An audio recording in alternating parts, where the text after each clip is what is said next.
I now call the Carroll County Board of Commissioners May 4th, 2021, 6 p.m. meeting to order. If you would all please take a moment and silence your phones. I'm going to call on the Deputy County Clerk, Christy McAdams, to call our roll, please. Chairman Michelle Morgan. Here. Vice Chairman Tommy Lee. Here. Commissioner Montrell McClendon. Here. Commissioner Clint Chance. Here. Commissioner Steve Fuller. Here. Commissioner Ernie Reynolds. Here. Commissioner George Chambers. Here. I'd now like to call on Alex Seek from the Carrollton High School debate team to do our invocation, and Rob Lyle, who is a 7-year-old scout, and his dad, Drew Lyle, will be leading us in our Pledge of Allegiance. So if you all three would come forward to the podium here so we can hear you over the microphone. And we'll start with the invocation and then our pledge.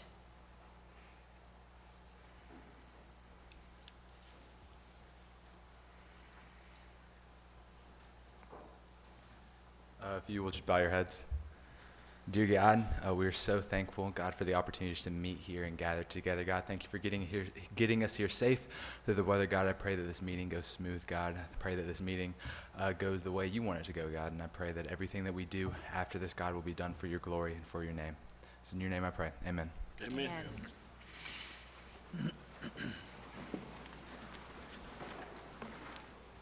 Please rise for the Pledge of Allegiance. I pledge allegiance to the flag of the United States of America and to the republic for which it stands, one nation, under God, indivisible, with liberty and justice for all.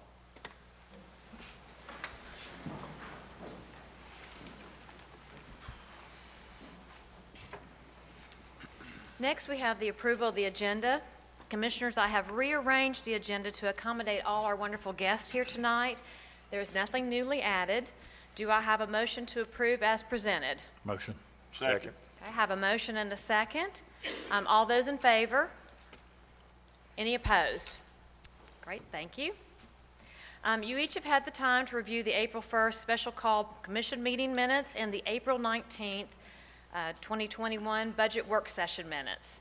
So I'd like to have a motion and a second to approve both of these. Motion to approve. Second. Okay, great. I have a motion and a second. Any discussion? All those in favor? Great, thank you. Any opposed? Okay. Next, we have 4 special presentations. The first tonight is the Gfca State Championship Proclamation.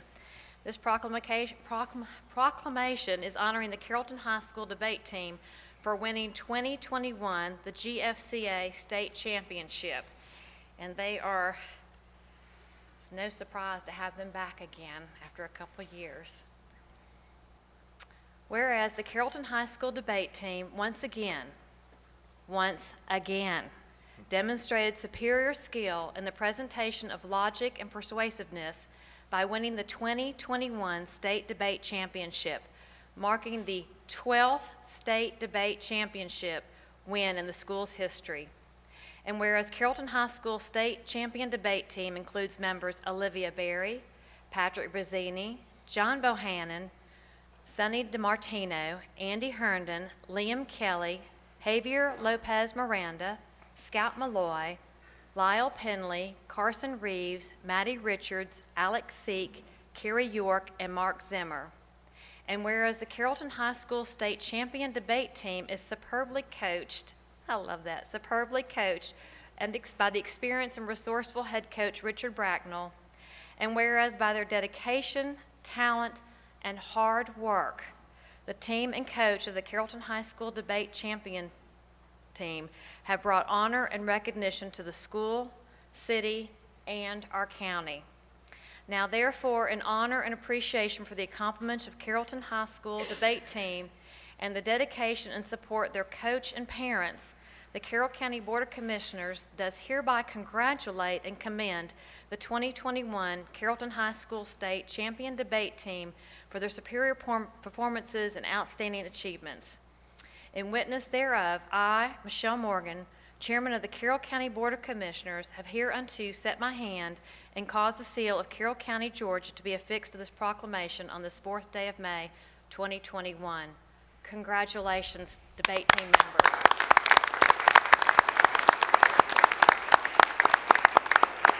So what we'll do, I'll ask each of you to come forward up here, and we'll do a picture, and I'll ask the commissioners to stand behind me. Stand behind them, excuse me. We'll have you, yes, because we'll try and, we might have to.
Thank you, ma'am. Thank you.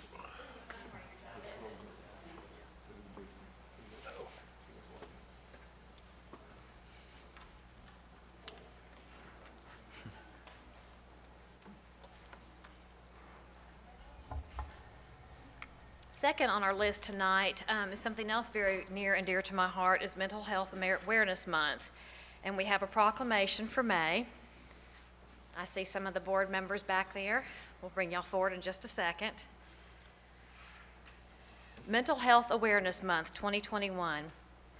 Whereas mental health is essential to everyone's overall health and well-being, and whereas all citizens of Carroll County experience times of difficulty and stress in their lives, and whereas promotion and prevention is an effective way to reduce the burden of mental health conditions, and where there is a strong body of research that supports specific tools that all Americans can use to better handle challenges and protect their health and well-being, and whereas mental health conditions are real and prevalent, and whereas with early and effective treatment, those individuals with mental health conditions can recover and lead full, productive lives, and whereas the work of the Carroll County mental health advocates is invaluable to our community, and we commend their efforts to providing care to our individuals and families impacted by mental illness and addiction.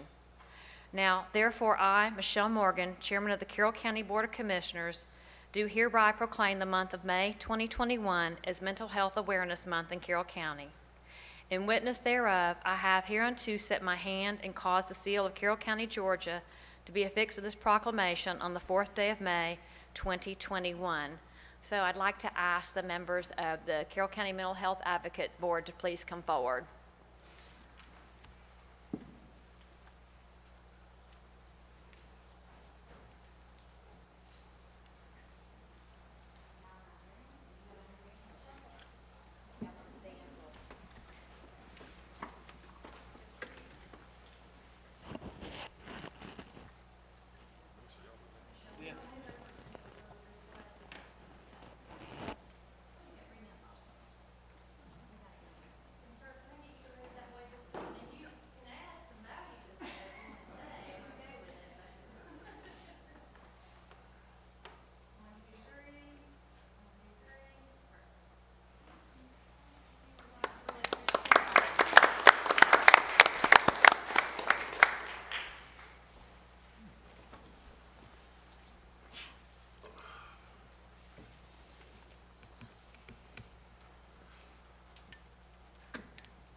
I'm now going to call on Commissioner Chance to present item 7.3. Thank you, Madam Chairman. It gives me great honor and privilege this evening to recognize an individual that has given their entire life career to public service. At this time, I would ask Ms. Denise Blanford if she would please come and stand at the podium as I read this proclamation. And while she's coming up, I would like to recognize Ms. Denise Pate Askin, who is actually the chairman of the West Georgia Regional Library System. She is also a member of Ms. Cersei's finance team here at Carroll County, so very proud to have representation in that manner. And also would like to recognize Mr. Stephen Hauser, who is the new director for WGRLS. We welcome he and his wife and 2 children to our community, and all of the peers in the back that are a part of the Regional Library System. Thank you for being here this evening. West Georgia Regional Library System Proclamation, 40 years of public service. Whereas the West Georgia Regional Library System brings literacy materials, technology access points, and community networking opportunities of a personal and business nature to nearly 500,000 residents in its service area, inclusive of Haralson, Heard, Paulding, Douglas, and Carroll counties. And whereas the West Georgia Regional Library System was originally founded as the Carroll Heard Regional Library and has operated since its inception headquartered in Carroll County within the city of Carrollton that dates back to 1944, and now as an official member of the Georgia Public Library Service, governed by the Board of Regents of the University System of Georgia, does provide access to over 10 million circulation items of critical learning and leisure importance, is one of 61 library systems. Its community adds to the nearly 4.3 million Georgians with active library cards, and more than 70.2 million visits to libraries have transpired both in person and virtual in the Peach State. And whereas any institution's success, prosperity, and longevity are directly tied to its personnel that provide both the physical and mental components of its operations, by which the Carroll County Board of Commissioners have financially supported for the direct benefit of the Carroll County community by funding assistance for staff, materials, technology, and facility enhancements for our local libraries. And whereas the National Bureau of Labor Statistics reports that the average tenure inclusive of the median time considering wage and salary workers with their current employer is approximately 4.1 years. And whereas employers seek more than just talent, skill set, and adaptability from their personnel in today's market, they yearn for loyalty, institutional knowledge, and unwavering commitment to their greater cause. And whereas one such long-serving employee of WGRLS not only meets the preceding notations, but exceeds them in every aspect, Ms. Denise Wood Blanford is more notably known as a public servant whose career in helping others spanned over 4 decades. And whereas Ms. Blanford is best known to her peers as a soft-spoken yet inspirational leader, task-doer, goal accomplisher, greeter of dignity and respect, and a friend whose warm smile embraced all who have crossed her path, both professionally and personally. And whereas Ms. Blanford instilled a heart of giving hard work, long hours, and total dedication towards a career with WGRLS that witnessed many accolades of notoriety, including the now retired Transit Bookmobile, which was credited for broadening access of learning materials to the rural poor who didn't have means of readily available transportation, the hiring of the first African-American public library director in the state of Georgia, Mr. Leroy Childs, to the most recent facility updates of the renovated Neva Lomason Memorial Library and the newly constructed WGRLS headquarters. And whereas after an exemplary career that spanned over 40 years, one of the longest serving tenures with a single system in WGRLS and GPLS history, Ms. Blanford admirably retired in March of 2021 as a member of administrative management.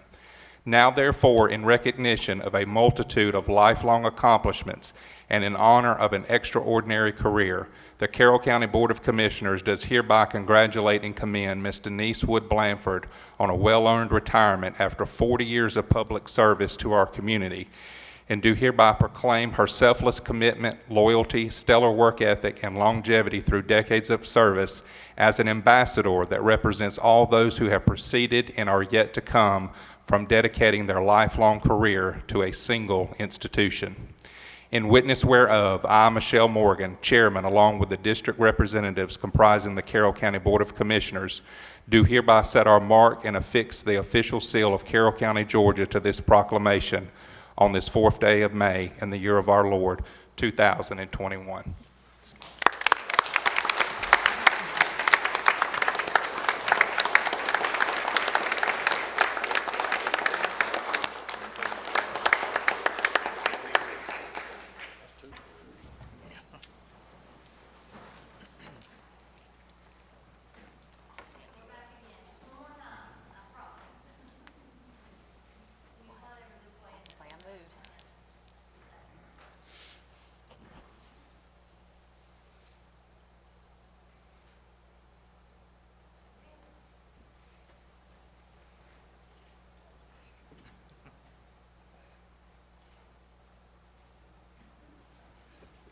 Would your family like to come up and get a picture too? Would you like to have them come up with you?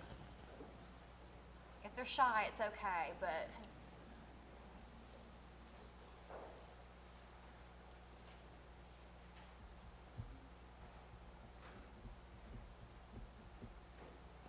what a career, 40 years. And I'm a big reader too, so thank you, thank you, thank you. I used to use that book when I was That too. Yeah. Matter of fact, I think I got a book over you from 1963.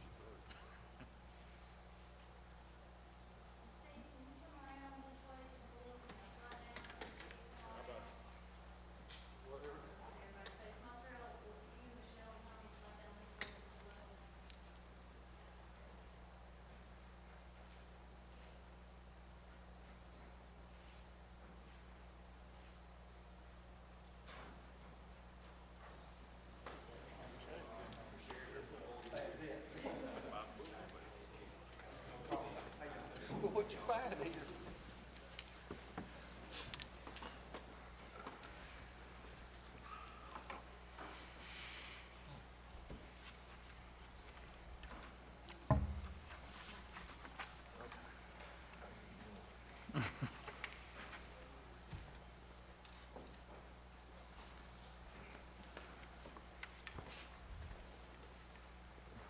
Seven point four. FY 2021-2022 budget advertisement. A notice to the Commission of the advertisement of the proposed FY 2021-2022 Carroll County budgets. According to our enabling legislation, the Charter, Section 14B and C, the Chairman shall serve as the budget officer for the county. The Chairman shall submit to the Board not later than the regular May meeting of each year a revenue estimate for the following year and a proposed budget governing the expenditures of all funds expected to be available for the county for the following calendar year, and shall include proposed expenditures for capital outlay and public works projects. The Chairman shall submit to the Commission at the time the proposed budget is submitted a report containing information relating to the financial affairs of the county, which is relevant to establishing the annual budget. C.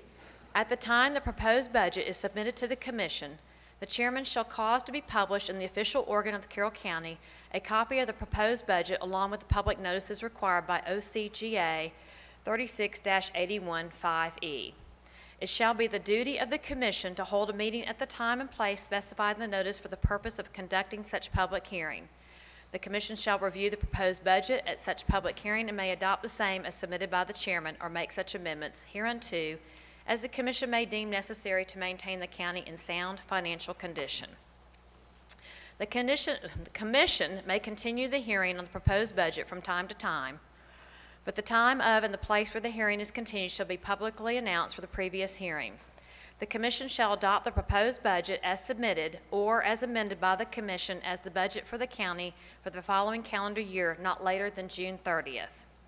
I am presenting to you the budget that we reviewed on April 19th. I have included a $1 hour raise for every full-time employee. For clarification, the Executive Director position is currently held by Susan Mabry. This is not a new position. Susan will be retiring sometime during next year's budget. I am in the process of hiring an Executive Director to work alongside Susan to learn the job responsibilities and duties. I would also like to extend words of appreciation for each of you who have recently reached out to me expressing concerns concerning the Carroll County Fire Rescue Department. And I would like to express not only my personal admiration for the selfless acts of bravery performed in their daily task as firefighters and medical rescue personnel, but that of the entire Board of Commissioners have shown unwavering commitment to our first responders and their operational needs. Chief Padgett's appointment to Fire Chief by the prior administration occurred as he was already serving as the full-time EMA director, and he graciously stepped up to the plate when he was needed. Chief Padgett's willingness to step into the position at time has allowed me and the entire Board of Commissioners to have some time to work on other items for our public safety personnel, including salary increases and the ongoing SPOS projects to provide the necessary tools and equipment to keep our personnel safe. At my request, he provided the Board of Commissioners with a 5-year plan back in the fall. I am so appreciative that Chief Padgett agreed to stay on as fire chief through the pandemic, even though the Board of Commissioners approved a fully funded fire chief's position last fiscal year. I felt very strongly it was not the time to search for a new chief during COVID, especially due to the great job that Chief Padgett was doing juggling both departments, which included working closely with Tanner Health System, the Carroll County School System, the Department of Public Health, and many other community partners to keep our staff and community safe during this global pandemic.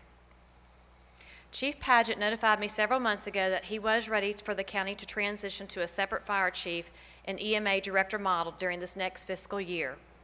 The Board of Commissioners appreciates Chief Padgett for all his efforts as fire chief and for the exceptional job he does as Director of Emergency Management, leading our county and keeping our staff and citizens safe during this global pandemic and numerous storm cycles that have specifically affected the West Georgia area over this last year. As the fire chief position takes shape, I ask that you be patient with us as we continue the process of constructing the position to meet the needs of the staff and the citizens. As we have done with the E911 director, the animal shelter director, and IT director positions, I have received good feedback and objectivity from Chief Padgett and others over the last several months. As with any institution's success, support of personnel and operations are both vital in recognizing the significance and continuing to strive to excel by challenging growth both professionally and personally through perseverance and endurance. Supporting the ongoing needs of Fire Rescue Command staff and our men and women in stations who are the boots on the ground remains a top priority for all of us sitting up here this evening. I renew my commitment to continue working with our extremely talented and dedicated Fire Rescue Command staff in order to optimize operations for both the safety of our community and that of our first responder families. This budget will be sent to the legal organ tomorrow for them to duly advertise. I look forward to the feedback from the commissioners and from the citizens for our second budget work session on May 19th. There is to be no action taken at this time, and we will now go into the public comment portion of the meeting. At this time, I see 3 names. I will call each of you, and there again, if you'll state your name when you come to the podium and your address. Ryan Morris, please. Are you here for zoning? Okay, let me mark that off. Okay, Tammy Jordan. Chairman, do you want to read the rules for public comment? Did we do that already? Oh, sorry, you're right. I For just skipped 3-minute over. time limit? I have so many notes, thank you. All right, let me back up for just a moment, I'm sorry. Let me just double check. Tammy Jordan, Brett Harmon, are you here for public comments or for planning and zoning? Both for zonings? Okay, so let me go to this then. All right, okay, so public comments are just that, an opportunity for the public to address the commission with any issues or concerns they may have. All remarks should be directed to the chairman and not to individual commissioners, staff, or citizens in attendance. Members of the public shall not make inappropriate or offensive comments. Any individual who violates the rules of decorum may be removed from the meeting. At this time, the board will not comment, nor will the board take any actions. Speakers are limited to 3 minutes. There was a sign-up sheet, and at this time, I believe everyone on here is for planning and zoning. So I will ask at this moment, is there anybody here in attendance that would like to speak on public comments that do not relate to planning and zoning? I'll ask again one more time. Anyone here that wants to speak on something other than planning and zoning? Okay, great. Well, seeing and hearing none, we will move into the zoning session. So now let me read the policies and procedures for governing the conduct of zoning hearings. The applicant or anyone speaking in favor of the application or request shall be allowed a total of 10 minutes to present their request. Anyone opposed to the request shall also have a total of 10 minutes to present their opposition. If there are multiple speakers for or against an application, please be mindful to allow others to speak because you only get the 10 minutes total. Anyone speaking for or against the application shall also be allowed a total of 5 minutes to speak in rebuttal. So I'm now going to call on County Planner Janet Hyde to do our zonings, and we have 9.1, a conditional use on Banning Road. Good evening, Chairman and Commissioners. The first item that I have for you all tonight is application C-21-04-01. This is consideration of owner applicant Michael Bailey's request for a secondary dwelling, a conditional use for a secondary dwelling. This is parcel 177-0028, again located at 2288 Banning Road in Whitesburg.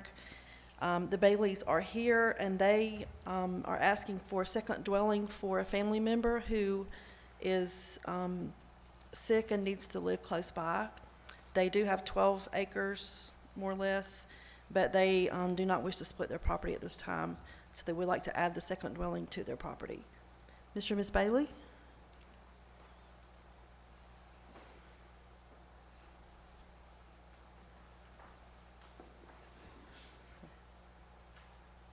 Oh, right over there so we can hear you better.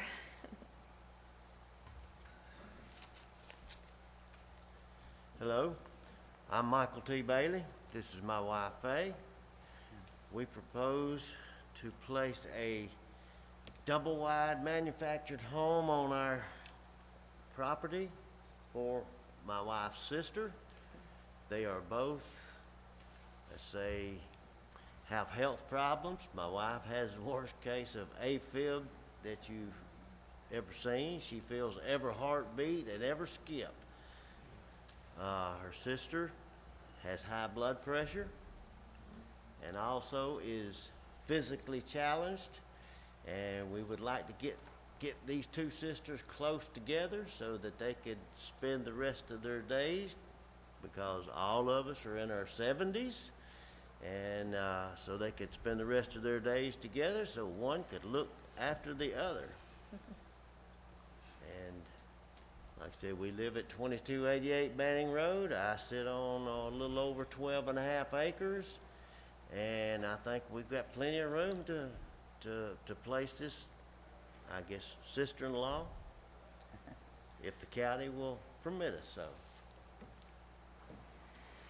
Is there anyone else here to speak in favor of this? I'll ask again, is anyone else here to speak in favor? Okay, seeing and hearing none, is there anyone here to speak against this request? I'll ask one more time, is anyone here to speak against this request? Well, seeing and hearing none, we will not do the rebuttals. So at this time, I will open it up. I need a motion and a second. I'll make a motion. Second. Okay. I have a motion and a second. Is there any? Is that a motion to approve the To approve, request? yes. Thank you. Thank you, Stacy, for clarification. So we have a motion and a second to approve the Bailey's request. At this time, is there any questions or discussion from the board?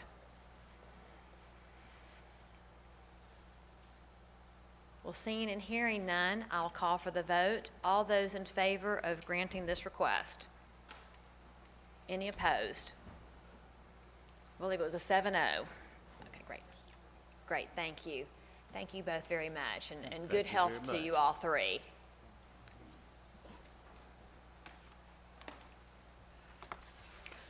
Christy, if I could get you to call out the vote for us. So now we have 9.2, a conditional use on Tumbling Lake Road. I'm going to call Janet Hyde back up. Yes, this is application C-21-04-02. This is a conditional use for a special event facility.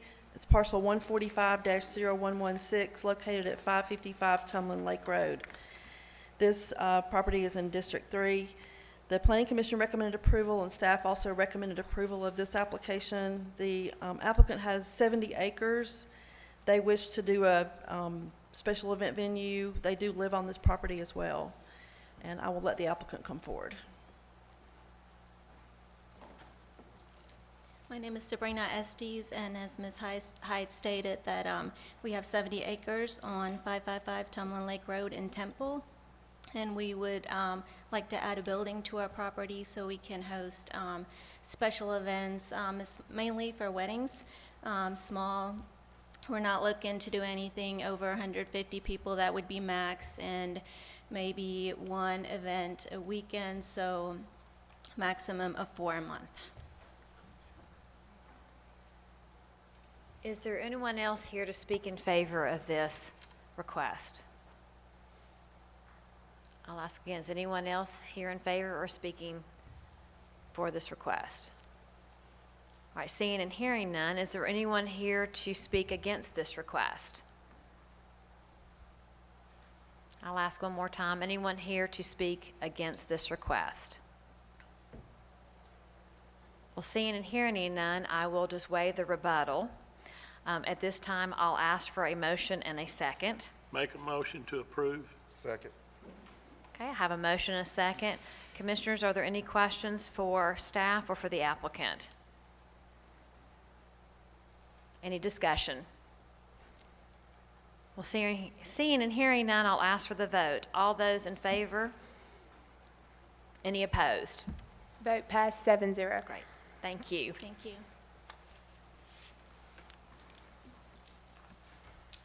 We now have 9.3, a conditional use on East Highway 5. Janet?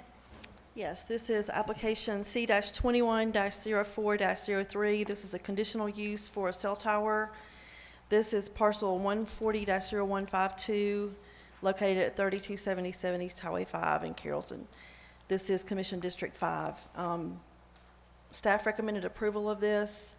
Planning Commission also recommended approval.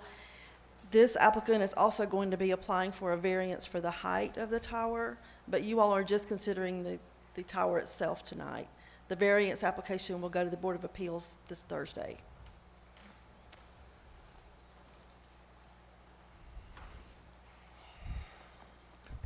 Good evening. My name is Lanny Green. I'm here tonight representing Verizon Wireless. Also have with me the owner of the property, Mr. John Stevens.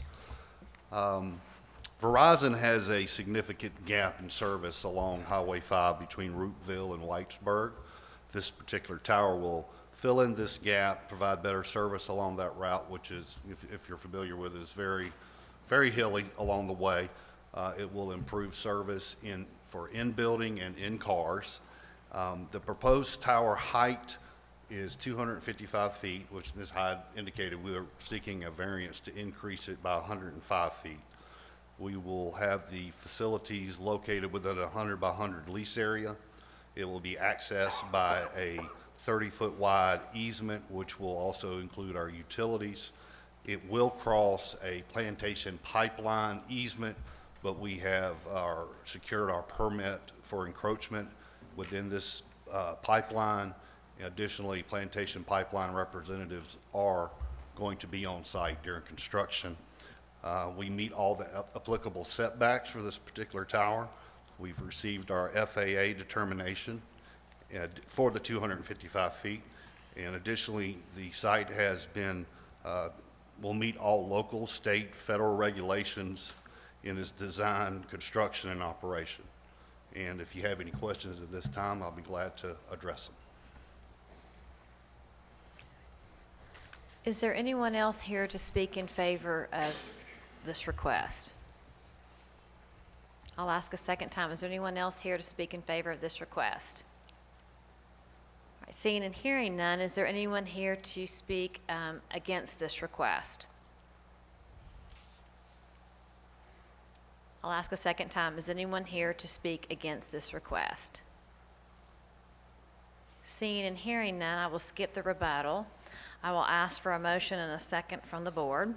Motion to approve. Second. Okay, I have a motion and a second to approve. Are there any questions for staff or the applicant at this time?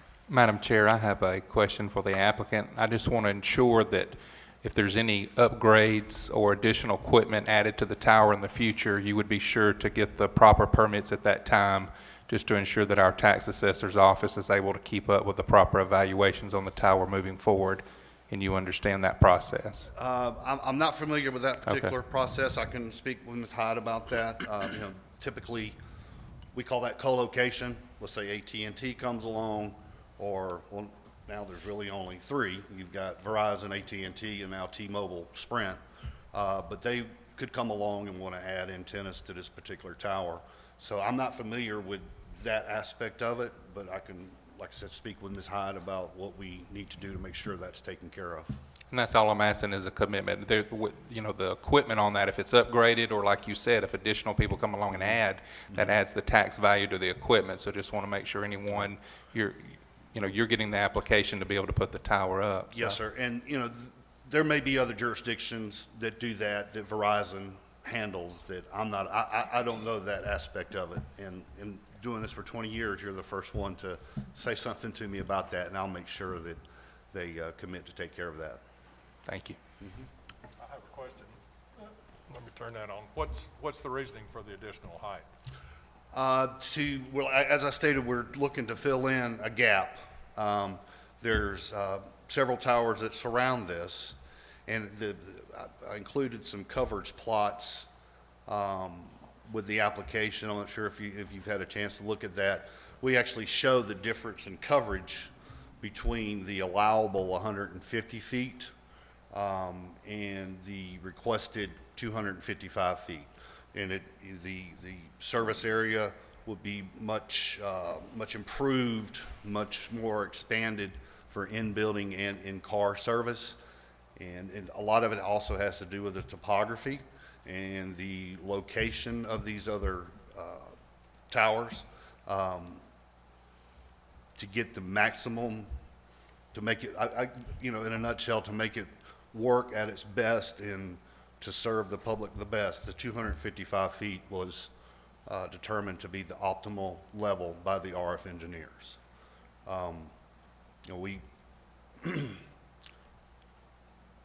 We look into co-locating on other towers. It's one of the first things we do when we go into an area. And within this area, there are no towers within 2 miles.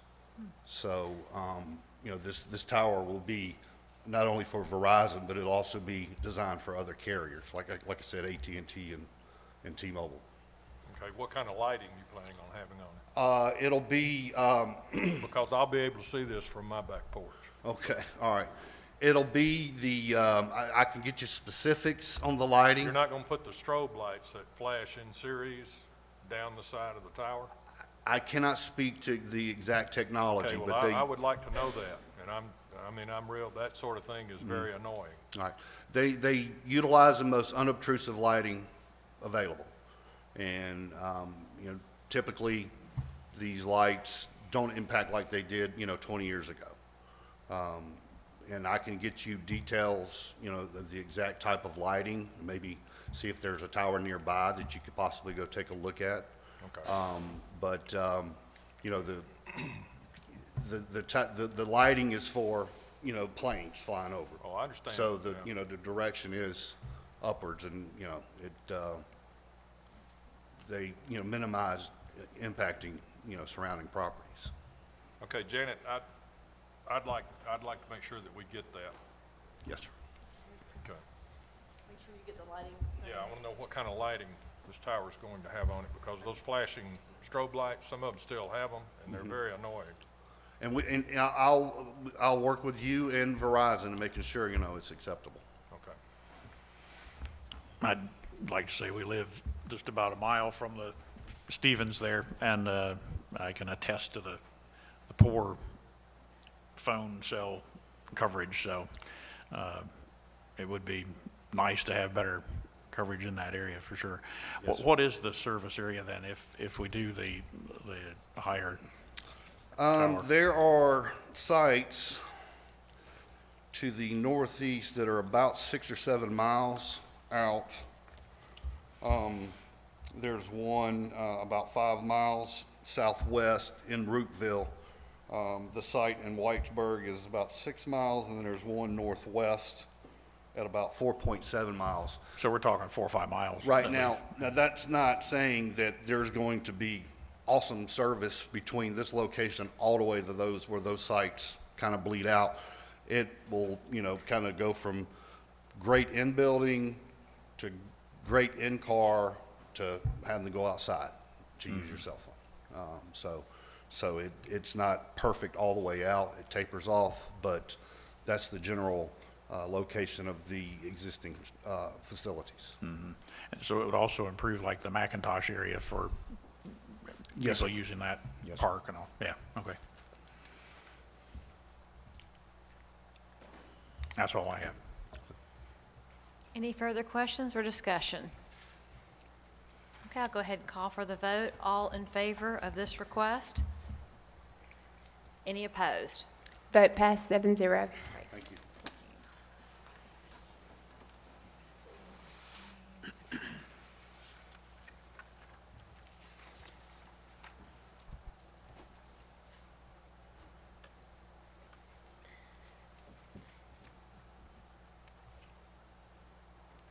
So we have 9.4, a conditional use on South Van Wert Road.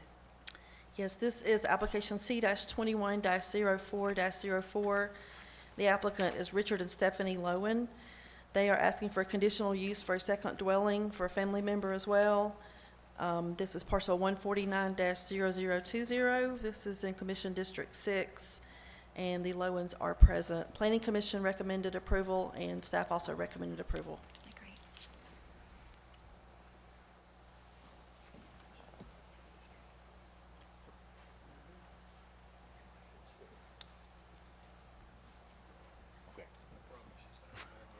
Hello, my name is Richard Lowen. This is my wife Stephanie Lowen. We're at 2229 South Van Wert Road, Villa Rica, Georgia.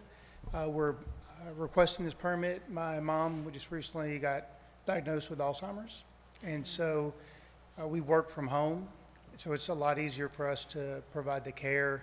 My sister works several jobs, and she can't be there for my mom, and my mom has asked that at all costs if we could keep her out of a nursing home.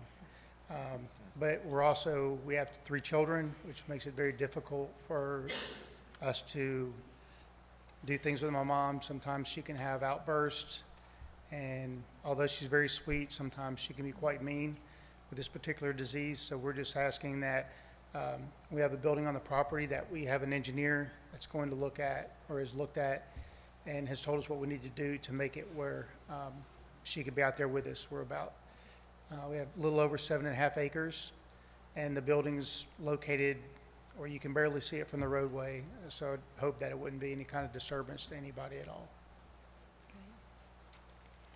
Is there anyone else here to speak in favor of this request? I'll ask a second time. Is there anyone here to speak in favor of this request? Is there anyone here to speak against this request? I'll ask a second time. Is there anyone here to speak against this request? Seeing and hearing none, I'll waive the rebuttal time. I will ask for a motion, a second from the board, please. Make a motion to approve. Second. Okay, I have a motion and a second to approve. Commissioners, are there any questions for staff or the applicant, or any discussion?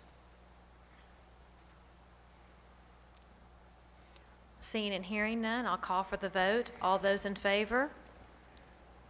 Any opposed? Vote passed 7-0. Thank you, and good luck with your mother. Thank you all very much.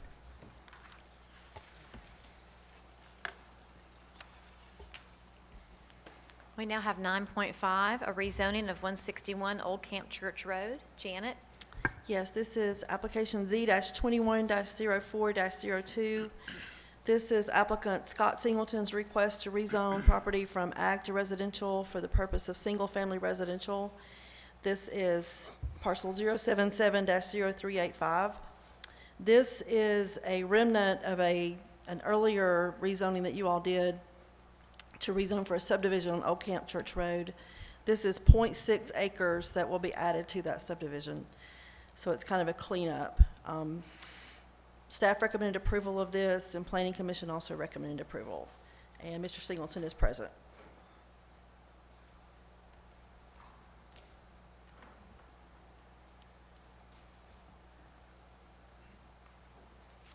Good evening. I'm Scott Singleton. I reside at 228 Old Driver Road, Whitesburg, Georgia. A few months back, I had conveyed some property to a friend of mine, and by the time the closing got set up, we had realized that it was 8.69 acres or 8.6 acres versus 8 acres that he had got his construction loan for. And we thought it'd be as simple as a quitclaim deed, but that didn't turn out to be the case. So that's why I'm here, just trying to join these two parcels together. There's no road frontage to it. There's no other parcels that join it, just mine and his. So. Is there anyone else here to speak in favor of this request? I'll ask a second time. Is there anyone here to speak in favor of this request? Is there anyone here to speak against this request? I'll ask a second time. Is there anyone here to speak against this request? Seeing and hearing none, I'm going to waive the rebuttal time, and I'll ask from the board a motion and a second, please. I make a motion to approve. Second. Okay, I have a motion and a second to approve. So commissioners, are there any questions now for the staff or for the applicant? Well, seeing and hearing none, I'll call for the vote. All those in favor? Any opposed? Vote passed 7-0. Great, thank you. Thank you.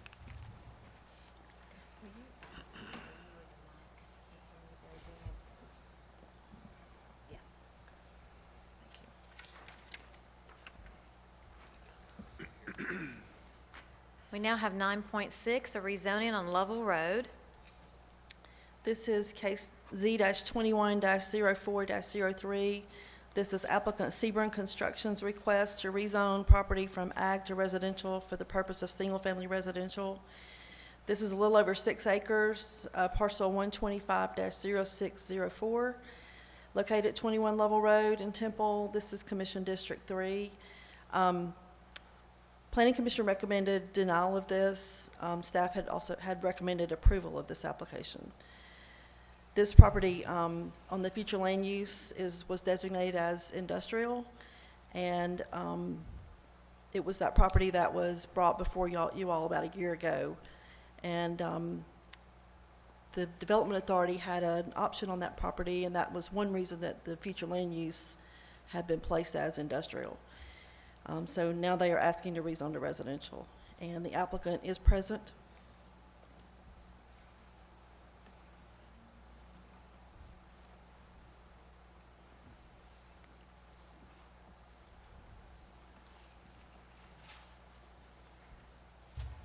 Hello, my name is William Morris with Seaburn Construction. I'm here tonight because I would like to see about getting this piece of property rezoned from agricultural over to residential. I'd like to do 4 lots out of this 6.64 acres. I want to build myself a personal home on this 6.64 acres, and then also divide the rest of the property up into doing custom homes. We don't want to build anything that, wouldn't look good right there on Lovell Road. And, like I said, I'll plan to build my personal home there. I already have a client that's very interested in purchasing a home on this property. We've had perk tests done. It's all perked out well. We've had our partners, HRC, investigate some of the soil out there and done some things out there for us. And we think it'd be a good fit for, some nice, beautiful custom homes. I've got Mr. Rhett Horman here with me tonight. He's trying to help me. He's helping out making this deal happen for me. So hopefully we can get this approved and start construction within the next few days. So that's all I've got. Is there anyone else that would like to speak in favor?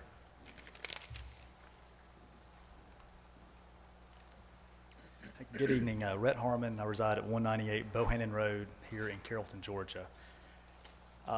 Just a quick intro about this property. I've been working on this for the owners, which I represent, for a little over 3 years. And since I had mentioned that the Development Authority, or I guess Carroll Tomorrow, I'm not exactly sure which entity it was, had this property under contract for an industrial park.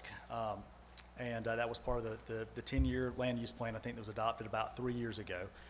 And we were trying to figure out, what to do with the property over time. Eventually, that expired out, and We did sell 58.63 of the total acres to a gentleman to basically keep it as ag. He's going to basically build his house on it one day and have just the one property there. Kind of familiar with whatever's left over, there's 6.64 acres, and then there's another 5-acre tract that there's a brother and sister that inherited this property. The sister, Margaret still lives there in the house in 5 acres. That was the old home place. That was the mother's. This is basically right there in front of her. It adjoins on Lovell Road and 113. Basically, we tried to go for a rezone. We ended up pulling our application about a year ago, a little bit early, because, you know, out of respect for the neighbors for part of it, and also because the purchaser, you know, got really cold feet that, you know, it was conforming with what the land use plan was. He was wanting to park some vehicles on the property for a construction company that he had, but it was very much not welcomed. It was said it was going to be spot zoning, and there was all kinds of reasons that made sense for it not to get approved. So we pulled back and said, look, let's just figure out something else that makes more sense. In doing that, kind of looking around what's really in the area, you know, it's mostly houses. It's either on an agricultural tract or some type of residential tract there. But we also have mobile home community zoning right there, as well as we have commercial, and we even have a little bit of high-density residential there as well. So it's really a hodgepodge of spot zoning all the way around. But so keeping in with some type of residential purpose really fits the area much more soundly. And I don't have to mention, you know, the shortage and the problem we really have with housing in general right now. It's a lot bigger issue than a lot of people really have done research on giving credit to, but everybody knows someone that's looking for a house and they get beat out because there's just multiple offers and there's just not enough inventory that's out there. And this problem is really widespread, and it's something that we need to do something about. Not just trying to have housing available for people to move in from other areas. It's like, where are our kids going to live? There's 2.5 times the available buyers from an age standpoint as there was when the bubble burst during this last recession we had. So let that sink in for a second. Population hasn't grown that much, but the age of the population has drastically grown, right? And we have a whole other generation to add to it. They're 19 years old right now that are kind of coming back up. So anyway, 2.5 times the people locally that live here, our kids that, you know, where are they going to go? So in looking at this, you know, basically we did a little search a couple different ways, looking around what are the size lots typically that these houses are on in the area. So in a 1/4 mile search, we found, this is all approximate. We kind of had some little categories that we had to put it into. There's approximately 35 lots, homes with lots on them, that are plus or minus the 1 acre size within a 1/4 mile of this location. There's approximately 7 about 2 acres, 4 that are about 3 acres, there's 8 tracts that are 5 acres plus, and there's 7 tracts that are 25 acres plus. This is all within a 1/4 mile of here. This all has some type of dwelling on there, as far as what all these ones that I just mentioned, 1/4 mile radius. So in keeping with what's there, you know, ideally small lots, you know, probably should have asked for 6 1-acre lots in this 6.64 acre tract, or possibly 7, and really trying to keep with what's going on in the neighborhood. But that doesn't make sense when you're trying to build a custom home, especially when you've got, you know, a custom home builder who's building his personal home there. He's currently a resident of Carroll County. He wants to say he's not an outsider moving in. I hear a lot of times, let's find somebody local to build. Let's keep our money local. Let's shop local.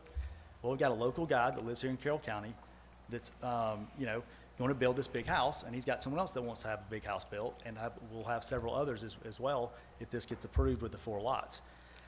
Something to think about. Well, you know, there may be comments about, you know, well, we need affordable housing. We need different sizes. I think we need housing for everyone, obviously. But at the end of the day, construction prices are high, and you know, one thing that having custom homes does do for the area is it allows for that buyer that is buying up. They're moving out of a smaller house. Maybe their family's grown. Maybe they've advanced in their career. Whatever it is, but they are moving into a bigger home. But what that does is it creates a vacancy of that home they're moving out of.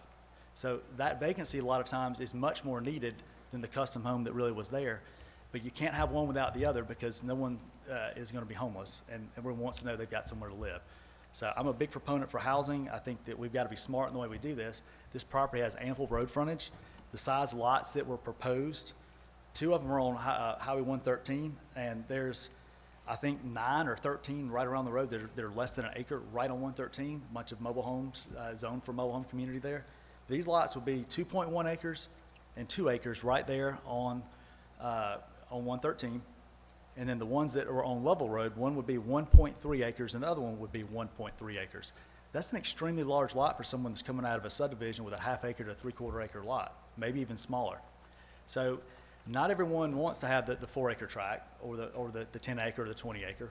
But one thing that this property will do if it's developed in a smart way like this is that each one of these homes that are built custom right there are going to be high quality homes. These aren't production builds. These are, you pick what you want, you work with the homeowner, they get exactly what they want working with a custom home builder. Typically, these are more than likely going to be brick or some kind of whatever structure on the exterior that's required by the county or greater. We were talking earlier, his smallest floor plan he's ever built for something like this is 2,500 square feet on the smaller side.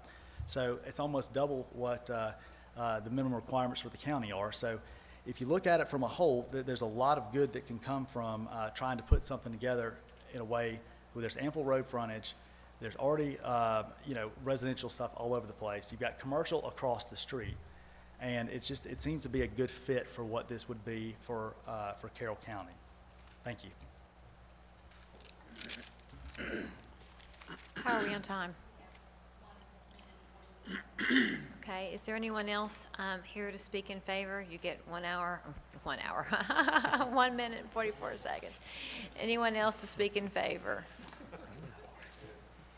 Okay, at this time, I will ask if there's anyone here to speak in rebuttal, against this.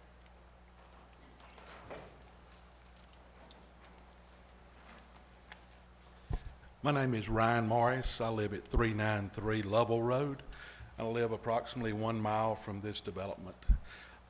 The weather has hurt us tonight because we had a good turnout for the other meeting, and most of the people in the area are elderly people, and I've got several phone calls that they were not going to be able to make it tonight because they were afraid to get out with the weather.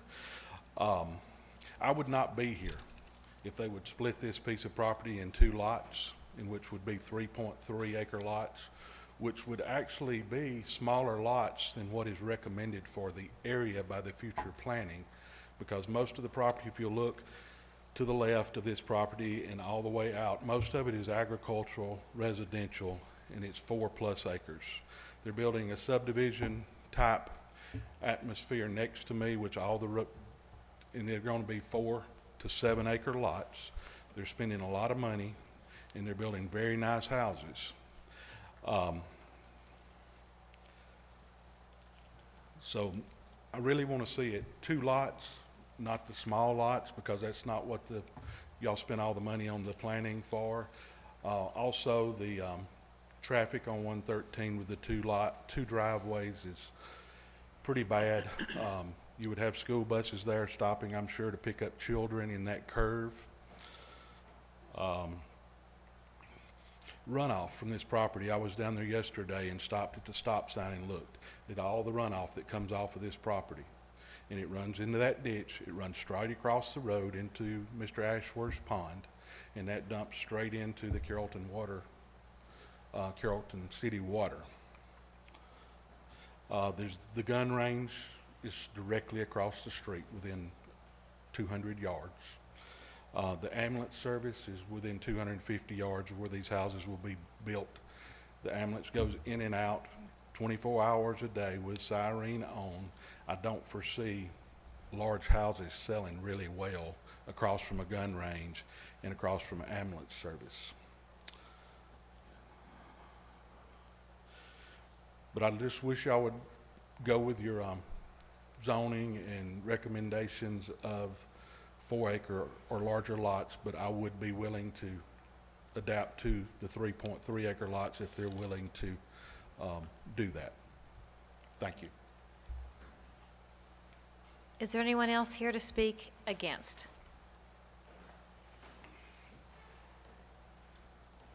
Good evening, folks. Appreciate you being out here tonight, and I want to say I do appreciate the good job y'all do. And I know we made a lot of mistakes in the past with allowing some things to happen in a lot of neighborhoods, not just mine. But I'm Sandra Morris, and I live at 277 Oak Grove Road, Temple. Been there over 50 years, and seen a lot of changes, some of them good and some of them not necessarily what I would have done. One of the things that happened in our community is we had a developer to come in, built a nice neighborhood with 4+ acre lots, nice houses, and you know that's good for the neighborhood, and I really appreciate that.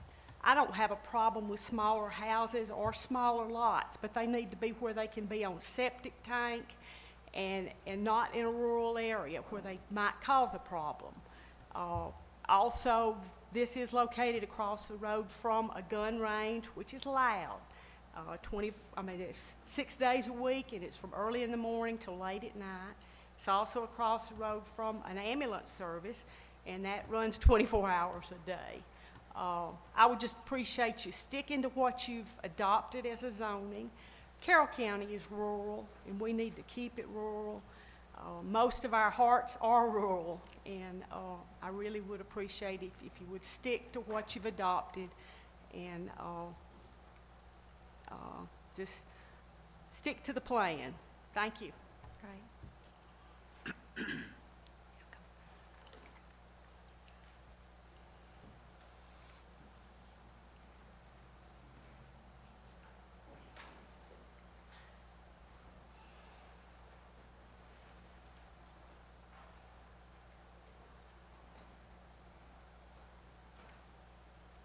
Hi, my name is Stephanie Gosa. I also live on Level Road. This is my fiance, Gary West, who lives with me. We recently moved here about 6 months ago. For that reason, it is rural and we do love it here. And the last thing we want to see after we've made a large, substantial investment is to see the beginning of a trend of smaller homes. But we've also noticed some things, and I'll let Gary speak to some of the safety issues that we've noticed about this plan. So, on 113, we all know how dangerous that road can be. In the short time we've been here, we've seen and heard several bad wrecks with some fatalities. In looking at the site plan that they have drawn up, they've got 2 houses on 113 where the driveway is there. There's a curve, rather sharp curve, just north of where those 2 driveways will be. There's a road right across from that. I think it's Sproul Bridge, comes in right there by the gun range. And then the south of Level Road, where it comes into 113, there's another curve. So you've got driveways in between 2 curves and a street right across from them. That's an accident looking for a place to happen. It's going to happen right there, and somebody's going to get hurt. I'm not opposed, like Mr. Moore said, for 2-acre lot or 2 3-acre lots. That's not a problem. We've moved from different parts, Paulding County, Sharpsburg, Noonan area, to this location to get out of subdivisions and the 1-acre lots. I had a 3/4 acre lot in a subdivision. HOA, never do that again. Moved out here, we've got, sorry if I offend anybody, but that's just me. We've got 3.75 acres and absolutely love it. We wanted to come out here to be on a little bit of land. We've got neighbors beside us. We're the developer's building some across the street from us. 3.75, 4-acre lots. That's fine. That's what we want. We don't want small homes. He says something about, I'd love to build 6 homes on 1-acre lots. That made my skin crawl. We don't need that. For a safety issue is the main thing. Don't mind the houses, but I just want everybody to be safe, and we all know how 113 can be. So we are opposed to it. Thank you. Thank you. How much time do we have left? 3 minutes and 47. Okay. Is there anyone else here that'd like to speak against this request? I'll ask a second time. Anyone here that wants to speak against this request? All right, seeing and hearing none, we will go into the rebuttal. You have 5 minutes each side, so would the applicant like to come back and...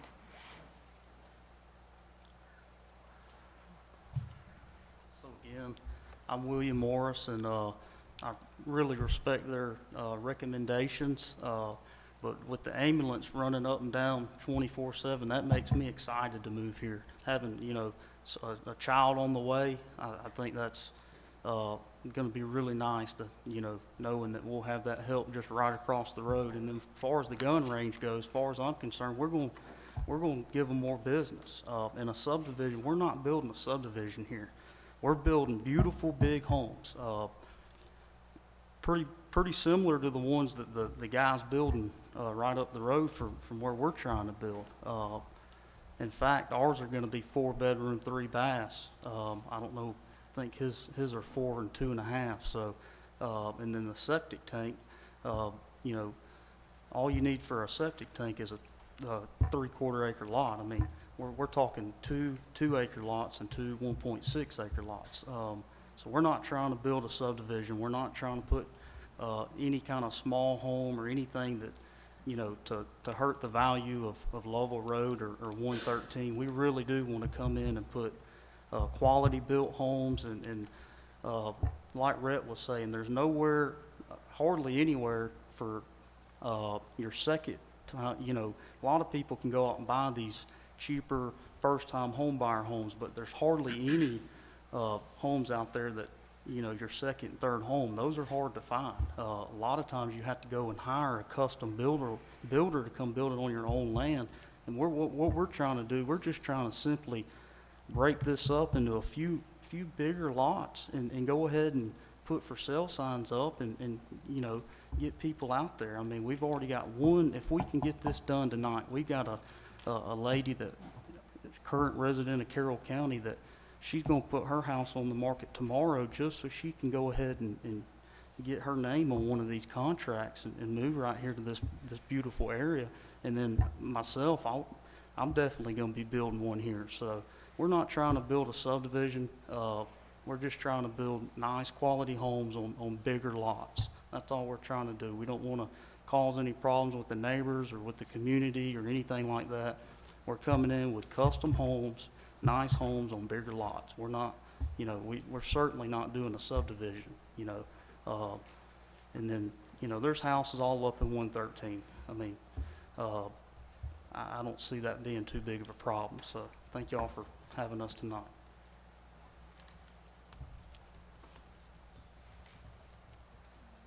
So just to recap, to clarify, you guys, I think you said 1.6, but you meant 1.3 on the other ones. But yeah, in talking, just to clarify that. But, you know, kind of looking at a lot of this, I respect our elected officials. You guys have a tough job to do. It's not a job that I feel like I could do a good job at. But I have a lot of respect for the people that do. And, you know, it's tough to find yourself in the crosshairs all the time of, you know, you're constantly on the microscope. Did I make the right decision? Which one of my constituents did I make mad? Did I make the best decision for our whole community? What is the right thing to do? What is the best thing to do? And I think you all always have your hearts in the right place, but we all know that the squeaky wheel is the one that gets greased. The people that are out there actively looking for homes that can't find it, they're not able to be here tonight. I know that this community has some people that were really in opposition of doing this. And like I said, we're not here to try to cause problems. And to clarify as well, when I made the comment about the 6 1-acre lots, I was being a little bit facetious because that's pretty much what you have all up and down 113 already with mobile homes on it. So, you know, the owner could do a lot of things with this property as it sits. He could put a single wide, 80-foot long within inside of Carroll County rules right now, have a pig farm there if he wanted to. He could come up with all kinds of things. We actually deterred someone from wanting to open a little craft chicken farm to go raise chickens to go sell at, you know, the Bow Junction Flea Market. That's what the neighborhood could have been right here. And I say that jokingly, but like legitimately, that's something that was looked at, and the seller didn't want to do that. He said, "Nah, that's not what we need to do. We don't want that." Might I add, the seller lives next door. One of them does. The brother's out of town. So, if you look at this from the tough job we have to do, we have to look at what is the best thing in general. Are large custom homes going to really serve our teachers, our public defenders, our first responders, all these things? Maybe, maybe not. Depends on if they have a spouse and what their spouse does. But I tell you what it does do is the house that someone moves out of, that definitely is usually a good ample scenario for someone that's in a different scenario, whatever they're doing, trying to figure out how to get into housing one way or another. And it takes construction to be able to make that work. Is that my time? He's open to looking at lesser lots if we need to, if that makes sense.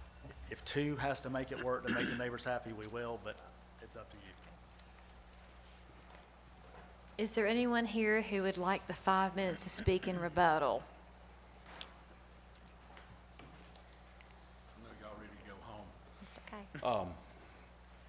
There's talk, making the joke about the chicken farms. Well, several of us have chickens up through there. I have a large cattle farm on Lovell Road and on Oak Grove Road. And I was born and raised there. I've never lived anywhere other than that community. My dad's 73. He's never lived anywhere other than in that community, and my grandfather lived there for about 80 years.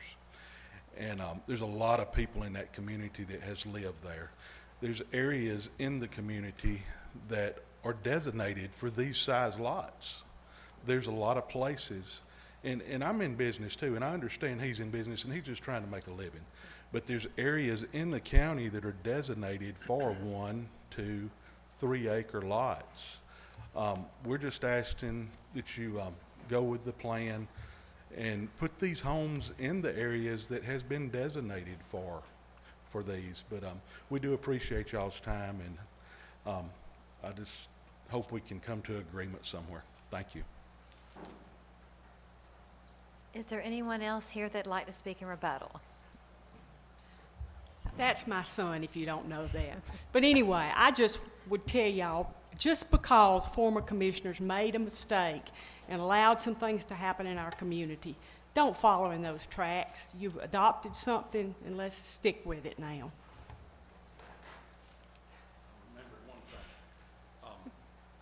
They were talking about the smaller lots. That was done before we had the zoning up the road there and across the road. And that was before we had all this zoning and the good programs Carroll County's put in to protect us. And yes, those are mobile home lots, and they back up to the lake that I have 1,100 foot on. And I'm constantly having trespassers out of them, so I know exactly when them mobile homes were put there. But thank you. Anyone else who'd like to speak in rebuttal? I'll ask a second time. Anyone want to speak in rebuttal? Well, seeing and hearing none, I will now ask for the commissioners to make a motion and a second, please. Can we get any comments before we make a motion, or? We do that afterwards. No, I'm I'd sorry, like we to have can't. some You can't comments ask before. questions for staff before the motion with the zoning matters. I'm sorry, I would- thought, Stacy, I had my notes correct, but I guess not. I'm sorry. I thought it said no questions until after they made the motion. That's on the business matters, so I'm sorry. I must have had that wrong. Go right ahead. I think I I have some comments. That's what I. I agree with Mr. Morris. Those mobile homes, they've been there 30 years. I mean, those lots were zoned before any of these board members were ever here. And it is a lot of spot zoning. We have commercial across the road. That's been there for years. This location, one thing that bothers me about it is the location. If you see the curve and Bar J Road comes in and you put 2 driveways in there, there's gonna be an accident. It's gonna happen. I've saw it happen without any other driveways. And like they were talking about with school kids getting on and off buses there, I don't wanna see a kid hurt, you know. I would like to see 2 lots, and I think I could go along with that if we did that, but I'd like to see where you're gonna put the entrances if we go with that. But that's my comments before I make a motion. And I'd like to give you an option to whatever you wanna do. Just for the record, I have the same last name. We might can meet up afterwards and see if we're related. Yes, sir, if we could split this into 2 lots and do 2 driveways off of Lovell. And then I could build me a house, and then the lady that wants to build her house, I could build hers. You know, if I think if we can all come to an agreement tonight, you know, I think Mr. Morris here said that he'd like to see it 2 lots, and man, it's a beautiful piece of property. It's flat. I mean, I understand where you're trying to go because I've developed, and you get, the more you can put on there, the better yield you get. I understand More that. money I can I tried to save. do that on Spence Road and Hog Liver Road and got shot down. Yes, I sir. had to put 4 acre lots. So I understand what you're doing and what you're dealing with, but I just think it's a safety thing. yes, sir.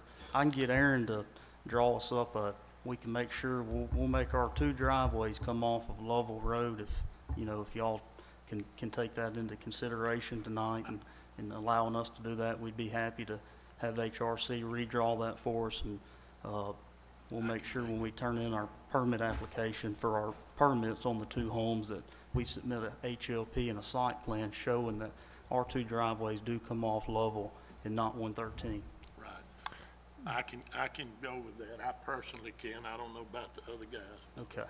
Thank Commissioner Lee, are you, for clarification purposes, because earlier when we were talking about splitting, you were talking about different acreages. So are you agreeing to essentially having that, so basically 3.3 acres per lot? In other words, you're not saying 1 acre for one and then the other one would be 5 something. You're basically saying in agreement to both splitting it, that they would be both approximately about the same acreage. Yes, sir. Is that correct? Okay. I think that would be a great compromise, and it would be great for our community. And it would be really good for the homeowner, because that used to be a Christmas tree farm for many, many years, and probably some of y'all's kids cut trees off of it years ago. But I think it would be beautiful lots for them on the 3.3 acre lots, and I think it would really be nice for everybody. You'll get a piece of property sold, and we'll get rid of a piece of property that's been an eyesore.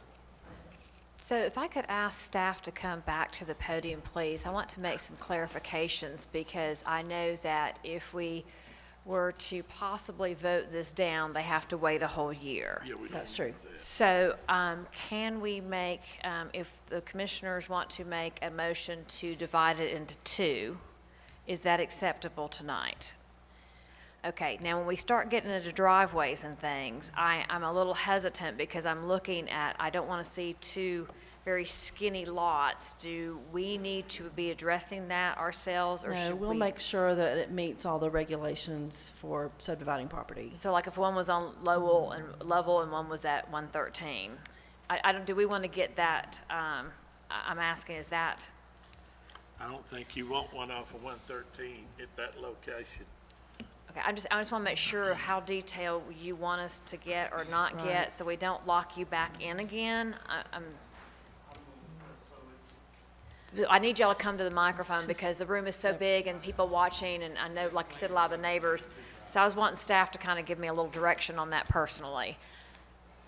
Aaron, can you come up here just for a quick second, please, sir?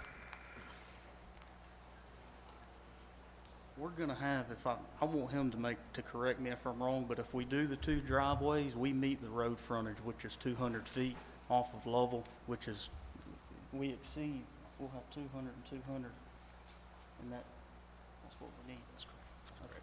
Okay. So if both driveways do come off level road, we'll have plenty of road frontage for both driveways. Okay, so I'm going to ask the county planner, does this sound You can appropriate to you? Yeah, you can certainly put that in your motion, Okay. that you want both driveways to come off of level. But I just want to make sure we clarify that we are, if you are going to motion to approve this, that you're approving the rezoning with a stipulation that both lots are 3.3 acres or, Correct, so we are rezoning from industrial, no, from ag.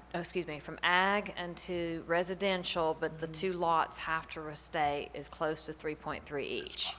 That's what you're, okay. And then So- if you want to add the stipulation for the driveways, Let me ask you this, could we just not leave it ag and divide it into 3.3? the minimum lot size in ag is 4 acres. Okay. Okay, I'm gonna make sure we all know our options up here before we go and change the comp plan. Okay, any other questions for Janet or for the applicant?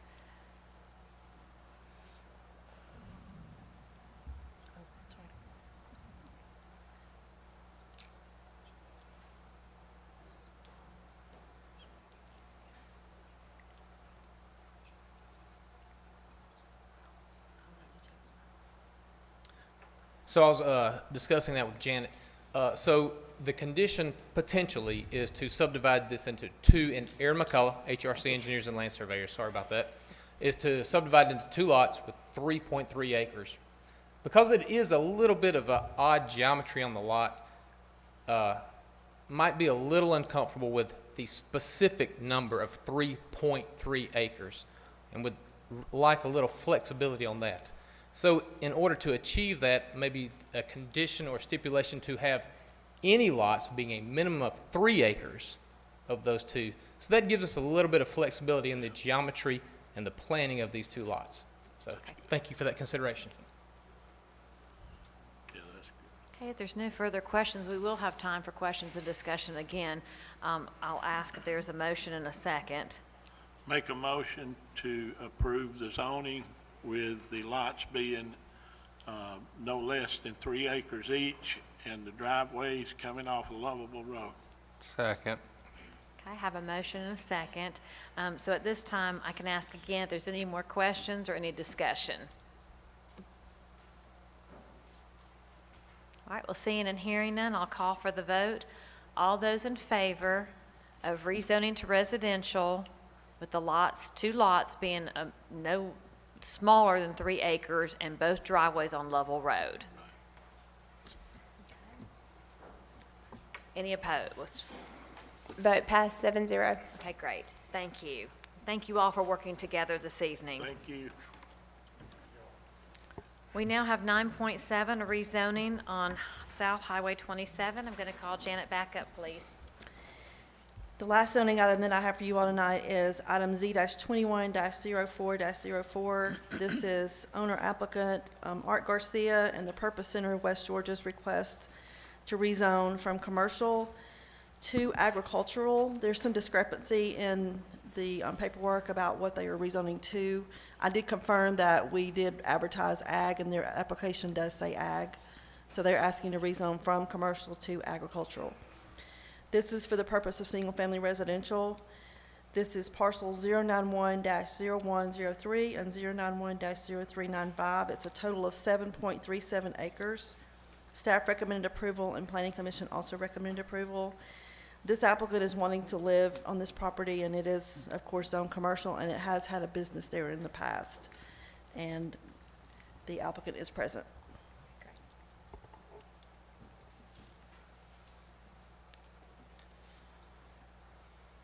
Good evening. I'm Curtis North. I live at 2380 East Highway 5 in Carrollton, down in the Lowell community.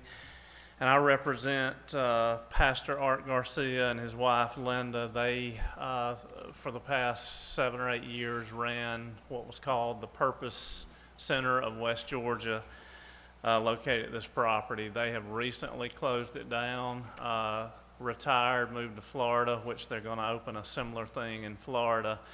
So it's been a great thing, but this property had, the house on it is like a 1940 house, so it's always been lived in, used as residential. There is a sizable lake in behind the house.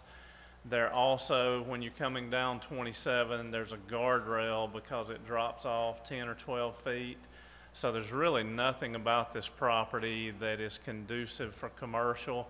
I think, and I'm speculating on this, I think when Compass Rose, which was Sam Price and Brian Garrett, when they purchased the property years ago, that's where John Deere dealership is now, where Oak Grove is, and 27 on the corner. I think they just rezoned it all commercially, and then it got sold off separately. But this property really has, in my opinion, no value commercially.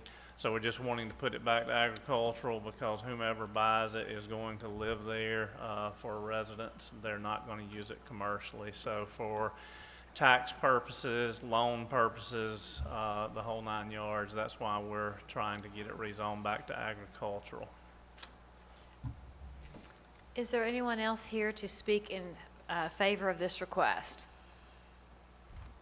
I'll ask a second time. Is there anyone here to speak in favor of this request? All right, seeing and hearing none, is there anyone here to speak against this request?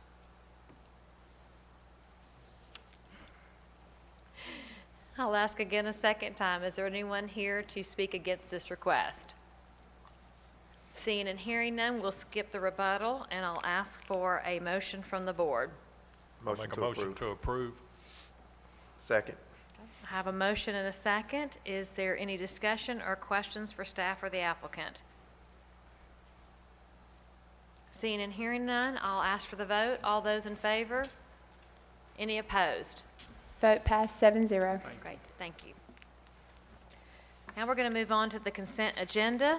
These were action items we discussed at our April 29, 2021 work session, and they will be considered, presented as a consideration for one vote, one single item. That was 10.1, the Carroll County Bonds GF1 resolution.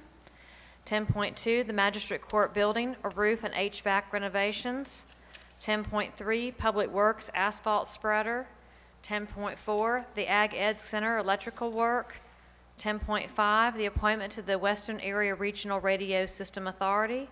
10.6, the short-term rentals resolution and ordinance. And 10.7, a broadband ready community ordinance. Do I have a motion and a second for all 7 of these items on a consent? Motion to approve all 7. Okay, I have a motion and a second. There is no discussion. So all those in favor? Any opposed? Vote passed 7-0. Great, thank you. We'll now move into our financial session. For 11.1, I'm going to call on Gabe Agan, the Director of Raymond James, and our County Attorney Stacy Blackman to present our bond resolution.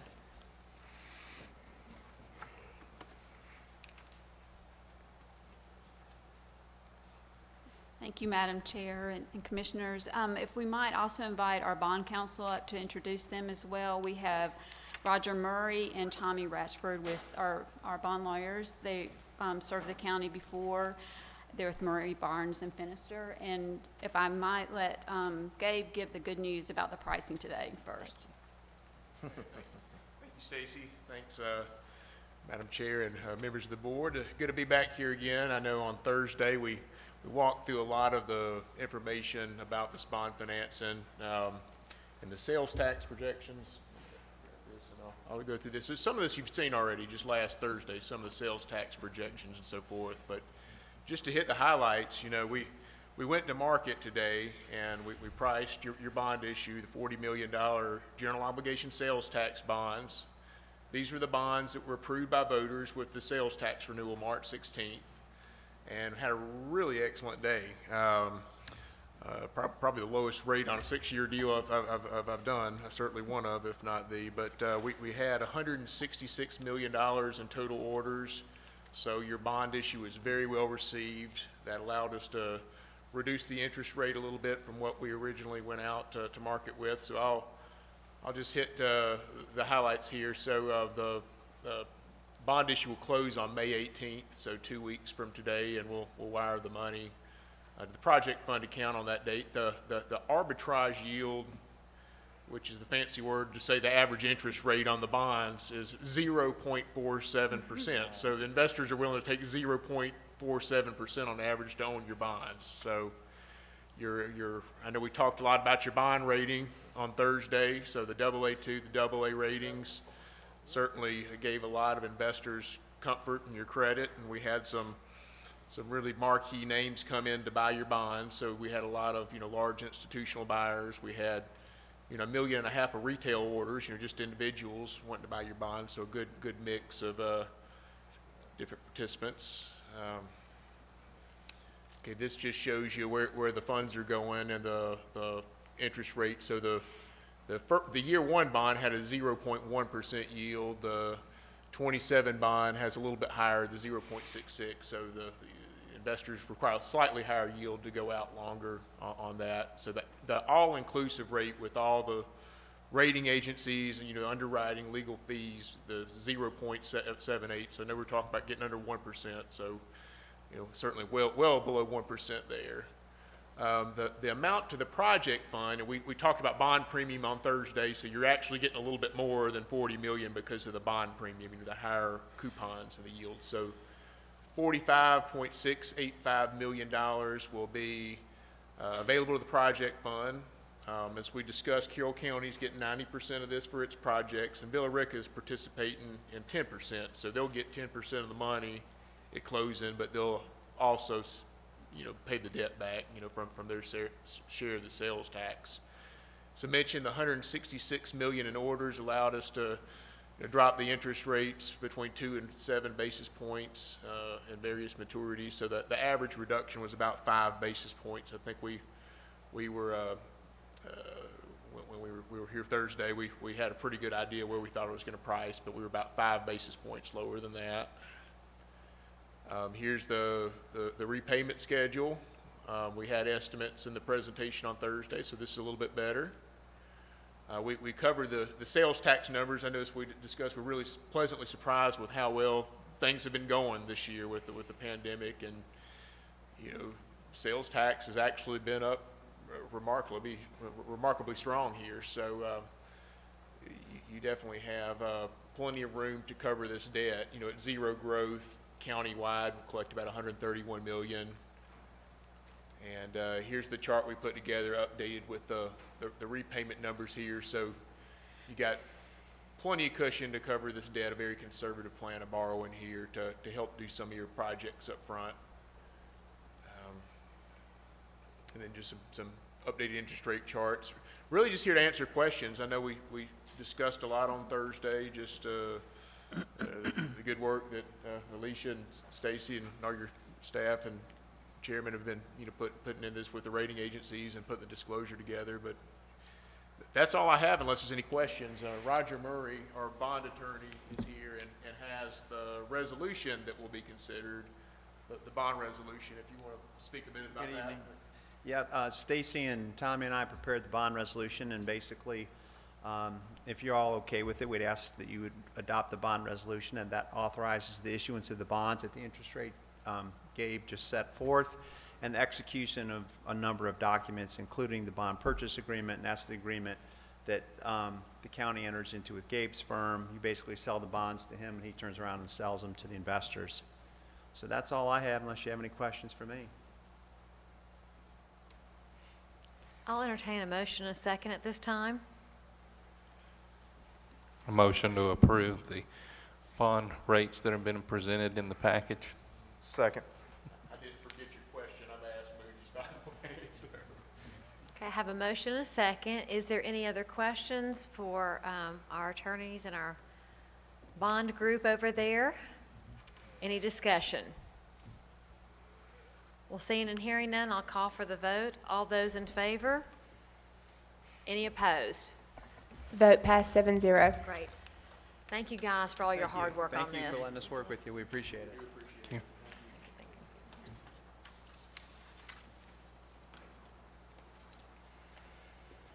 For item 11.2, I'm going to call on Captain Shane Taylor of the Carroll County Sheriff's Office and David Goodhead to present the bids for the interior barrier system renovations at the jail. Appreciate y'all having me again this evening. How we got here, obviously we're looking at putting security barriers up on the second level of all our male dormitories inside our facility. We still call our jail the new jail because we still use the old jail for housing females and the new jail, but it is 20 years old. Originally, the design of it offered us a lot of safety measures that we didn't have in the old jail, but as we've been there a while, we've starting to see some of the issues that we do have, and one of them is that open way for inmates that we've had. Since we've digitally started reporting our incident reports in the jail, and starting in 2017, we've had 5 inmates that have either jumped or fell, as well as 1 officer that was attacked and threw off the second level. 1 inmate in November of 17 ended up between hospital bills, a little over $17,000.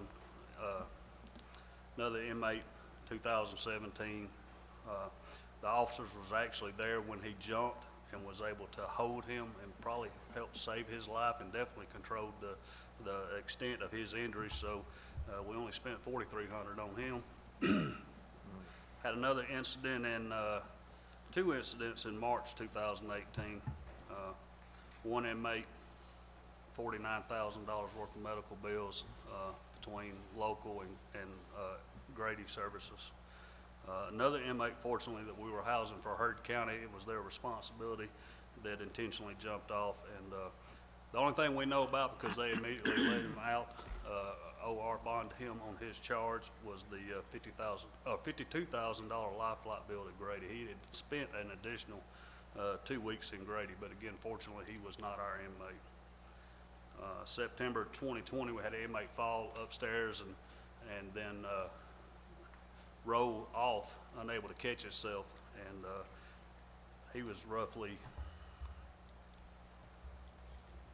33,000.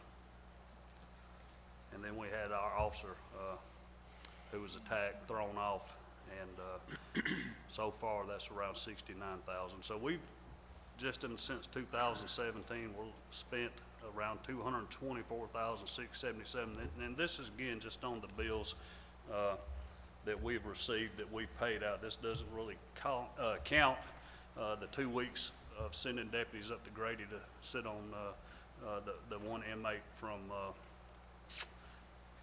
March 2018.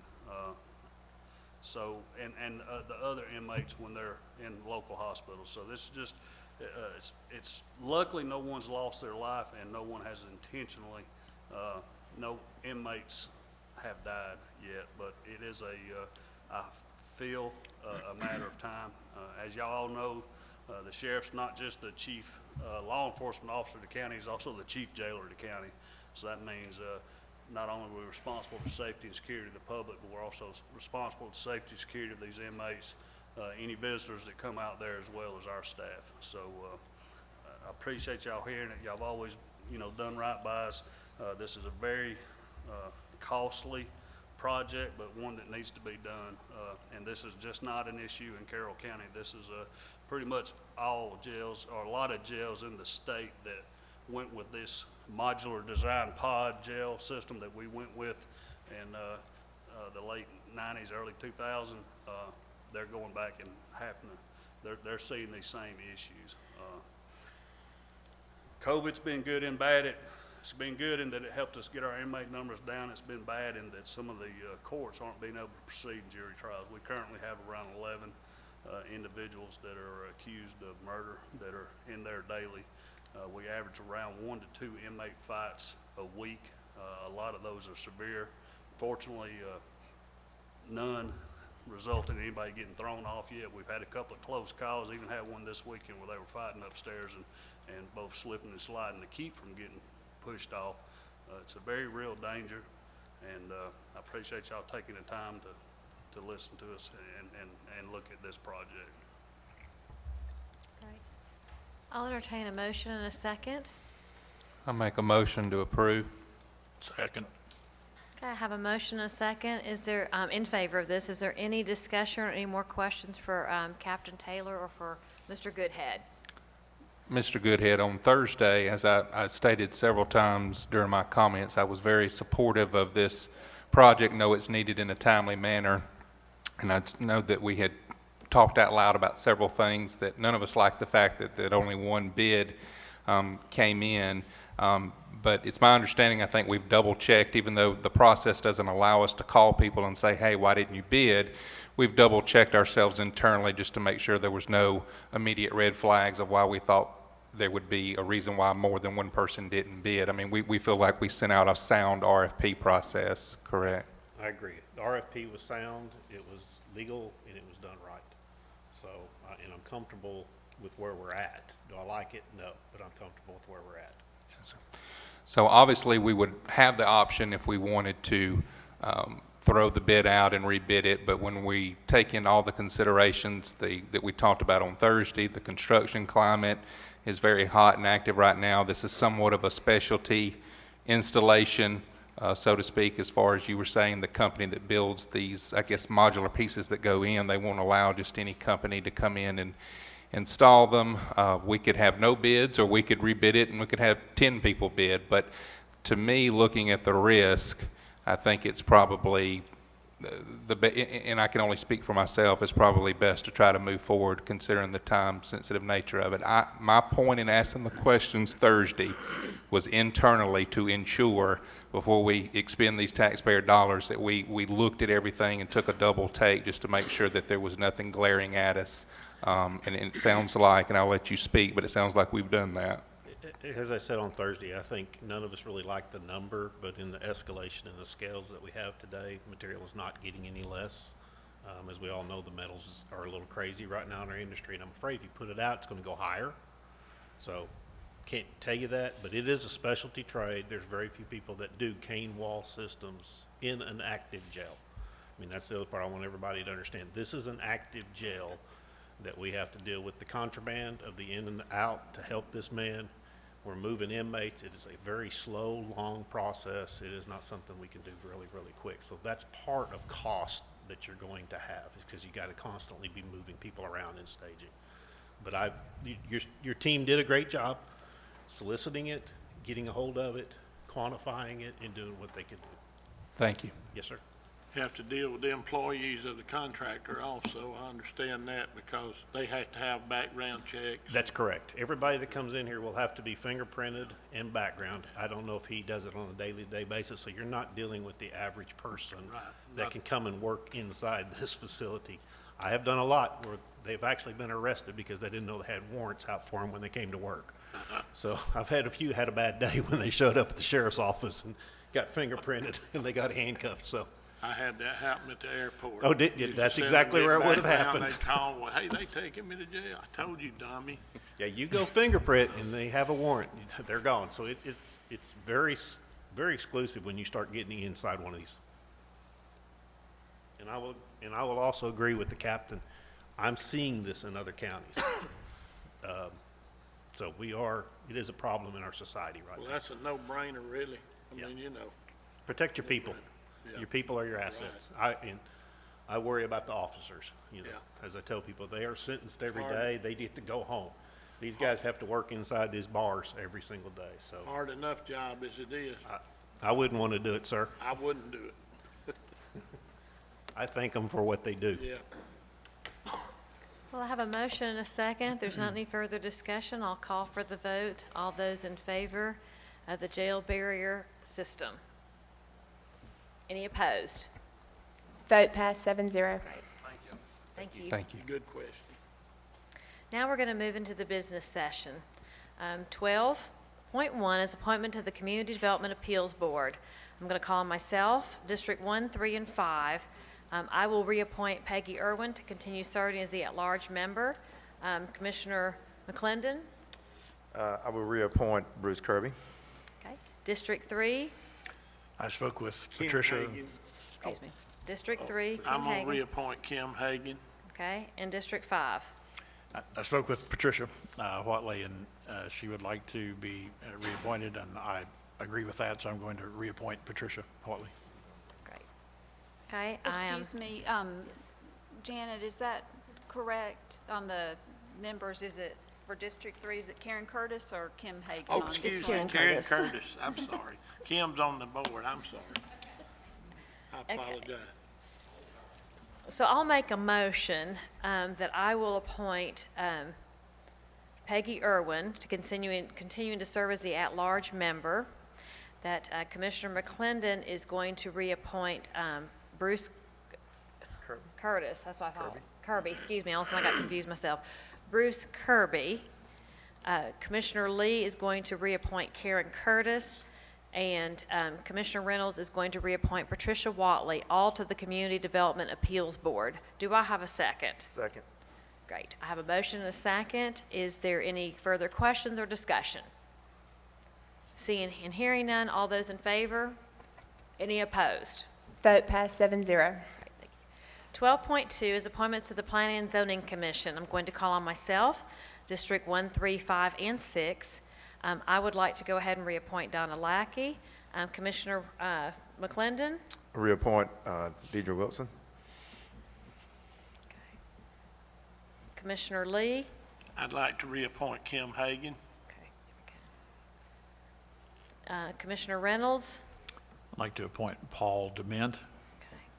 And Commissioner Chambers? Appoint David Huddleston. Okay, great. Okay, so I'll go ahead and make the motion to reappoint Donna Lackey to serve as the at-large member. District 1, Deidre Wilson. District 3, Kim Hagan. District 5, Paul Dement. District 6 will be David Huddleston, all to the Planning and Zoning Commission. Do I have a second? Second. I have a motion, a second. Any questions, discussion? I'd like to say that I did speak with Randy Coggins, the former, who was on there, appointed before and has served well. I told Randy I had no problems with him or his votes previously, nothing personal against him. I just needed to have a representative in the Whitesburg and North area. We have myself in the Rootville-Lowell area, Donna Armstrong-Lackey right there, a mile from Randy Coggins, and then Randy Coggins, so we're covering the Rootville area quite thoroughly.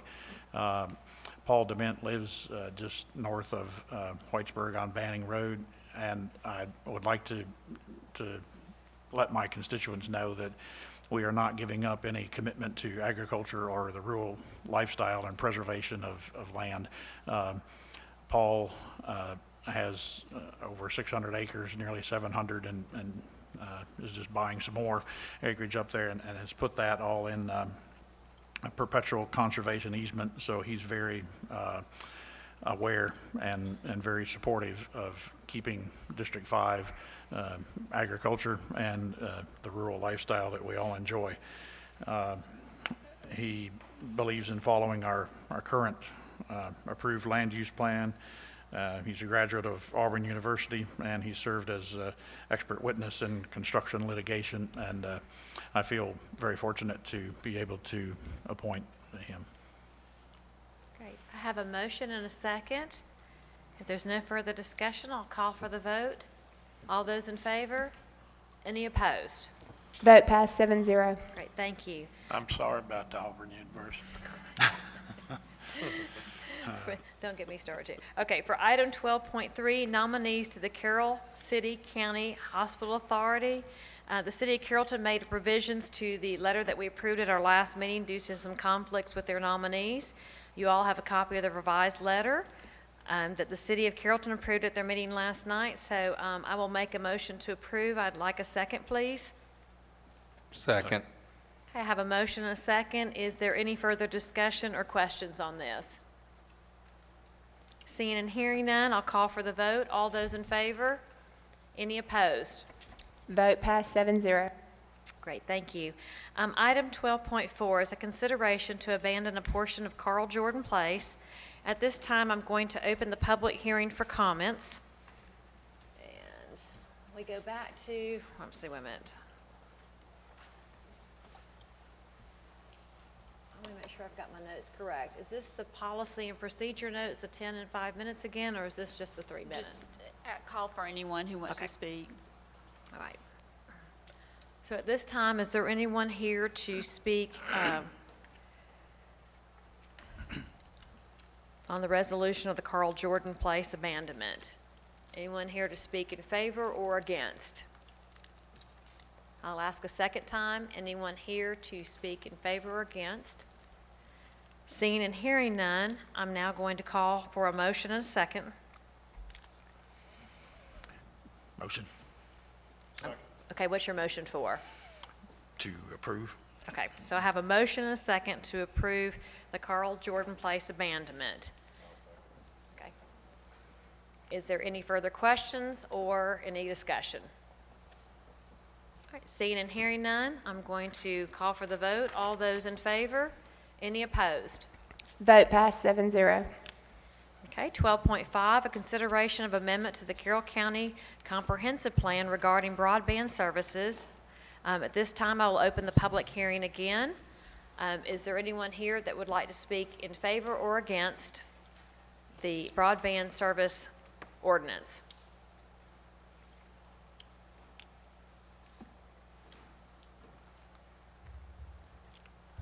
My name is Donald Brook. My address is 3821 Shady Grove Road. Thanks once again for being allowed to speak. I would just like to say that I've read through and understand the rationale for putting in the broadband language into the proposals. As I've had the opportunity to explain before, I've worked in what we know as the IT realm for 29 years. So I do have a lot of understanding of where this is needed and where it is going and what's happening in the industry. I would like to point out just a concern, although I approve of the language and everything, just like the gentleman from Verizon, I felt that there was a shortcoming a lot of time with providers like Verizon and so forth, not being able to prepare an answer for lighting per se. Sometimes there is an impression that they will flow through things quickly and not really explain the impact. One of the things dealing with broadband and what the goal is while we're trying to serve the community, sometimes the providers and the people that are doing this want the local community to pay for a portion of it. So while this is all in development, I would just kindly urge you to start being prepared for understanding what's involved in getting the infrastructure in place, getting those resources, and understanding how those providers are going to try to work. They should work with us. I would hate to see a situation, especially someone who understands how internet is utilized in most cases, where the taxpayers are funding, putting in broadband in places and on the hook for paying that bill when it's not something that's going to be truly of the public value as the wording is. So, thank you. Is there anyone else here this evening that would like to speak in favor or against this resolution? Seeing and hearing none, I will now close the public comments. Do I have a motion and a second? Motion. Second. Okay, a motion to Approve. Thank you. So I have a motion and a second to approve. Is there any further discussion or any further questions? Seeing and hearing none, all those in favor? All those opposed? Vote passed 7-0. I will now move into adjournment. Do I have a motion and a second to adjourn? Second. Okay, I have a motion and a second to adjourn. Any questions or discussion? Hearing none, all those in favor? Any opposed? Vote passed 7-0. Meeting is now concluded.